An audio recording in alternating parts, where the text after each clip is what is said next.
It's time again for meteorologists to make their prediction for the winter season. Now, the average winter temperature for Grand Rapids is 26.8 degrees, and the average snowfall, 74.9 inches. Now, last year, I forecast the winter of 2015-16 would feature warmer than average temperatures with below average snowfall for Grand Rapids. Now, temperatures did average 31.5 degrees, the 7th warmest on record, and we ended up with only 61.1 inches of snowfall for the season.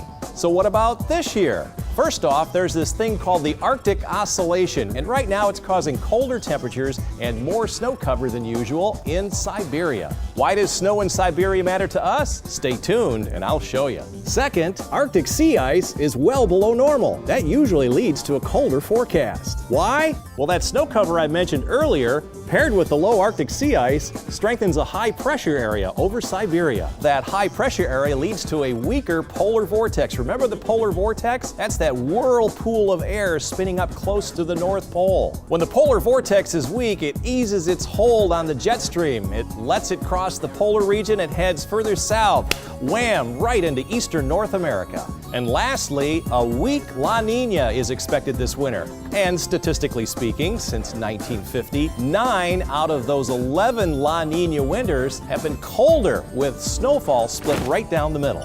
So what does all this mean for West Michigan? Well, I predict we're going to have a slightly colder than average winter and above average snowfall. Now we just have to grab our gloves and shovels and wait to see how well I hit the mark.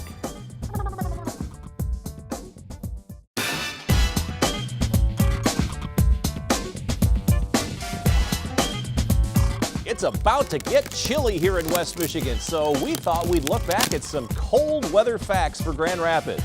Now, the coldest day ever in Grand Rapids, it hit minus 24 degrees for 2 days way back in 1899. And the longest stretch with temperatures at or below freezing, it's a tie at 47 days in 1978 and 1918.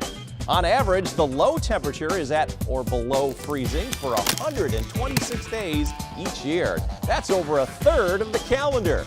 The record was 174 days in 1976. And the number of days where the high temperature is at or below freezing, 47 days. That's about a month and a half of the year below freezing. The freezing cold record for that? 93 days, 3 months of freezing highs set in 1989. And there have only been 8 days since 1892 where the high temperature for the day was at or below zero. So stay warm and don't forget to tune in to WZZM 13 to keep up to date on all our chilly winter forecasts.